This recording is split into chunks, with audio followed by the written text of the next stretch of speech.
Zat əlləri, xanımlar və cənablar, əziz qonaqlar, ilk öncə mən bütün iştirakçıları Bakıda Ümumdünya Şəhər Salma Forumunun iştirakçılarını salamlayıram, uğurlar arzu edirəm. Bu dəfə biz rekord sayda iştirakçıları qəbul edirik.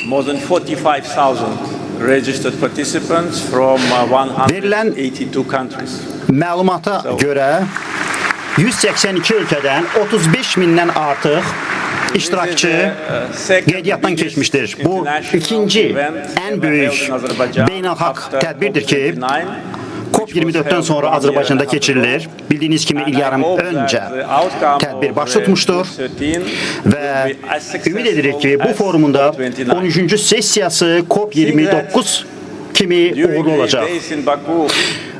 Bakıda keçirdiyiniz bu günlər ərzində bir çox qonaqlarımız, ilk dəfə səfər edən müsafirlər ölkəmizi daha yaxşı tanıyacaqlar və Azərbaycanda şəhər salma sahəsində görülən işlərlə daha yaxşı tanış olacaqlar. Azərbaycan Avropa ilə Asiya arasında yerləşir və hər zaman və indiki dövrdə də qərblə şərqin birləşdiyi yerdə, məkanda yerləşibdir və bu bizim memarlığımızda da öz təzahürünü tapır.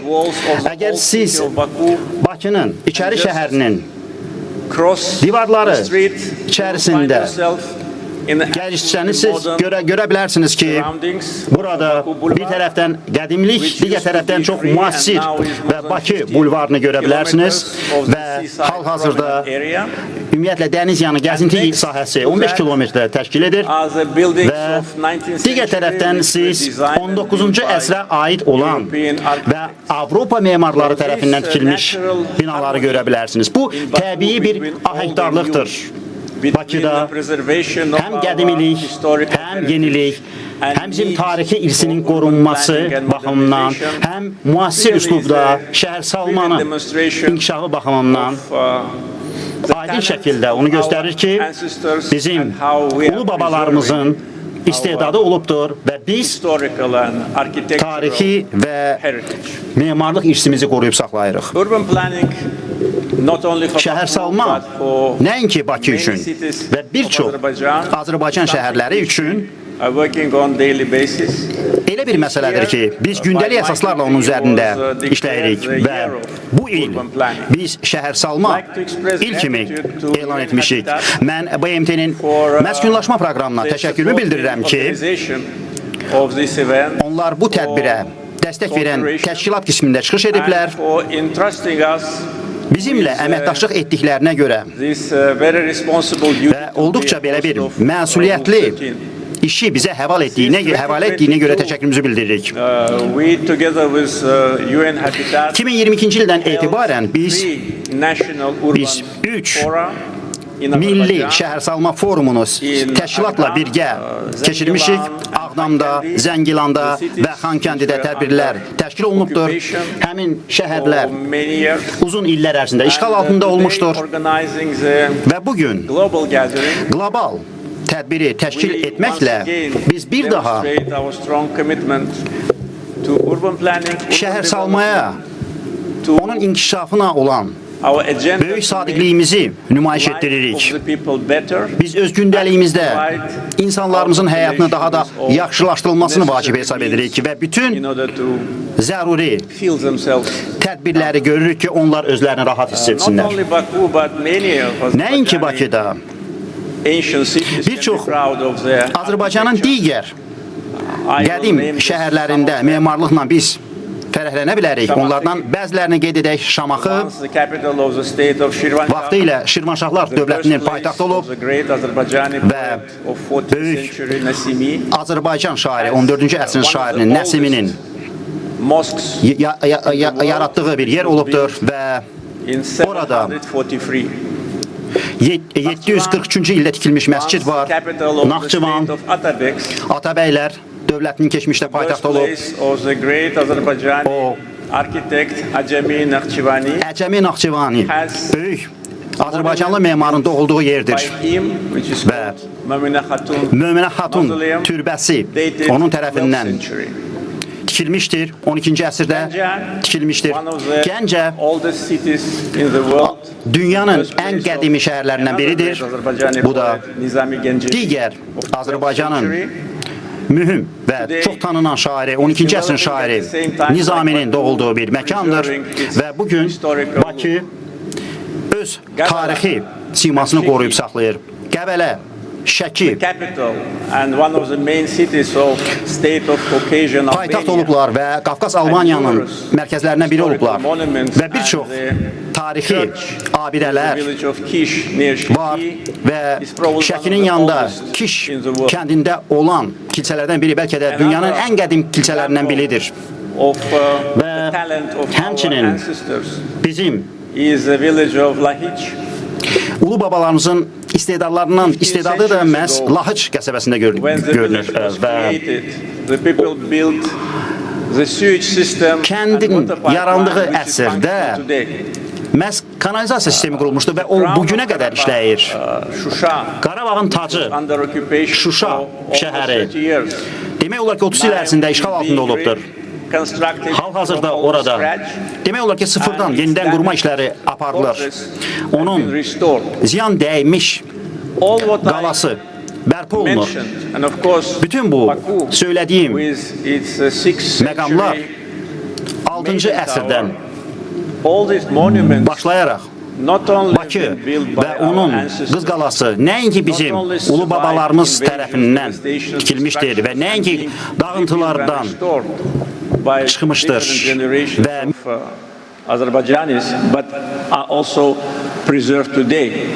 And all of those which I mentioned, everyone can go, see, get inside and touch.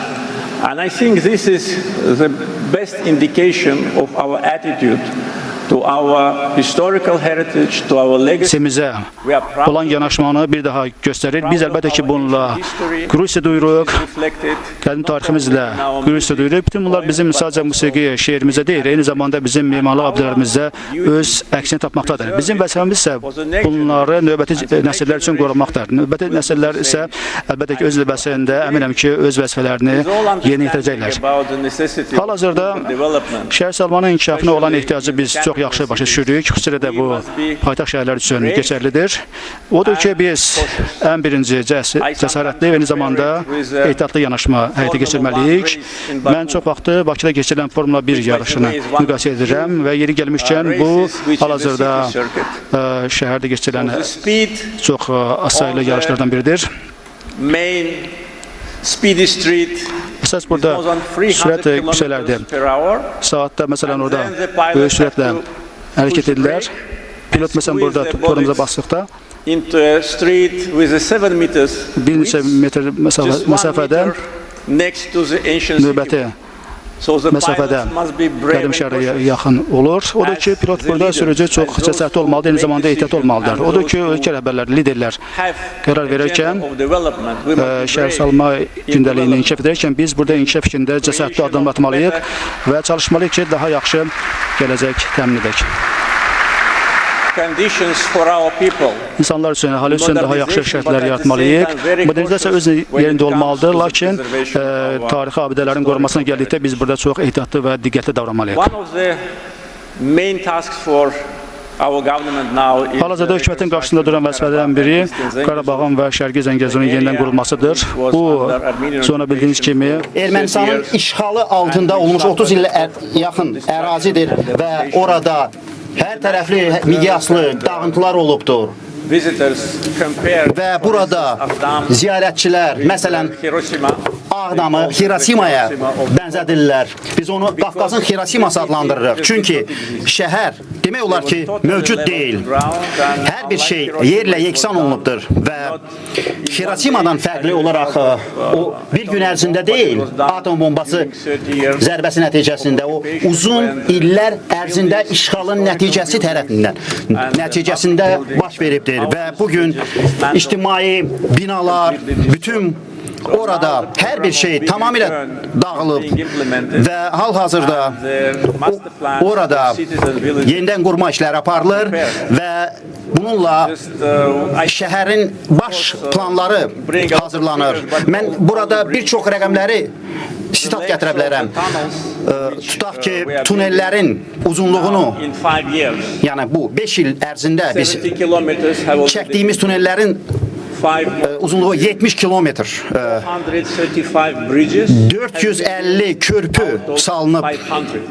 500-dən 450 körpü salınıb və bu elektrik enerji stansiyaları, su təchizatı, su ambarları, evlər, məktəblər, xəstəxanalar, beynəlxalq, 3 beynəlxalq hava limanı, bütün bunlar 5 il ərzində görülübdür və biz bu torpağın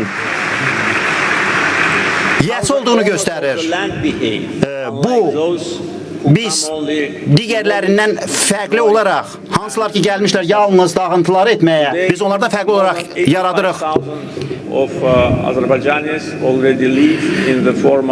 Demək olar ki, bugün 85 min Azərbaycanlılar artıq işğaldan azad olunmuş ərazilərdə yaşayırlar, yaradırlar, işləyirlər və bu da bizim hökumətimizin qarşısında dayanan məqsədlərdən biridir və onlar üçün həmin bu evlərin, xəstəxanaların, iş yerlərinin açılması üçün biz minalardan təmizlənmə işlərini aparmalıydıq və bir çox sənaye zonaları, hansılar ki artıq yaradılıbdır və gələcəkdə də yaradılacaq. Əlbəttə ki, onlar 100 minlərlə insanların həmin yerlərə qayıtmasını mümkün edəcəkdir ki, onlar uzun müddət ərzində öz doğma yurdlarından kənara düşmüşlər və bundan məhrum olmuşlar. Bakıya gəldikdə bizim bir çox ətraf mühit sahəsində işlər aparılır. Bakı dünyada ilk şəhərdir ki, neft hasil olunubdur. 1846-cı ildə baş tutub və bütün bu illər ərzində ətraf mühitin mühafizəsinə o qədər diqqət yetirilməyibdir və hava və digər yerlər çiklənib və Bakının bir yerində bir Qara şəhər, Bibi Heybət, Böyük Şor, bəlkə də bir çoxları üçün bu adlar heç nə demir, amma sizin vaxtınız olsa həmin yerlərə ziyarət etsəniz və siz baxsanız ki, 20 illər öncə onlar necə görünürdü və görülmüş işlərdən sonra onlar hansı simanı alıblar? Təbii ki, bu da görürsünüz ki, Bakıda qeyri səviyyədə bu işlər aparılır. Daha sonra isə Qara şəhər, ona görə Qara şəhər adlanırdı ki, o çiklənmişdir. İndi isə biz müasir şəhər salmanı nümunəsi Ağ şəhəri yaratmışıq. Bu bizim şəhər salmanın inkişafının digər bir təzahürü də ola bilər ki, bu da Sibriz zonasıdır və mən müsafirləri çox onlara tövsiyə edirəm həmin yerə baş çəksinlər və onlar məhz su sahil yanı zonada yerləşirlər və bir çoxlarına da bu məlumdur və son 20 il ərzində biz 100-ə yaxın parklar və ictimai yerləri Bakıda yaratmışıq və onlar tamamilə yenilənib və ətraf mühiti nəzərə alan şəhərlərin inkişafı, ictimai nəqliyyətin inkişafı, mikromobillik, metropoliten, müasir avtobuslar, elektrik enerjisi ilə işləyən avtobuslara gəldikdə bütün bunlar ümumiyyətlə şəhərin, paytaxtın simasını dəyişir və nəinki paytaxt şəhərdən söhbət gedir. Mən artıq qeyd etdiyim kimi Azərbaycanda şəhər salmanın inkişafı sürətlə gedir və belə bir mühüm tədbir çərçivəsində və bizim BMT-dən olan ekspertlərin dəstəyi ilə və çox saylı qonaqların iştirakı ilə bizim görüşümüz bizə imkan yaradacaq ki, daha çox şey öyrənək, bir-birimizdən öyrənək, müsbət təcrübədən yararlanaq və həmçinin səhvlər haqqında danışaq. Ümumiyyətlə, inkişaf etdirmə prosesi zamanı bir çox səhvlərə də yol verilmişdir və bu haqda da danışmalıyıq. Mən sizin çox vaxtınızı almaq istəməzdim. Mən sizə ümumiyyətlə Bakının bir bələdçisi kimi danışa bilərdim, amma yaxşı olardı ki, bunları siz özünüz görəsiniz və sizə uğurlar arzu edirəm və Bakı forumunda sizi görməyə çox şadam. Sağ olun.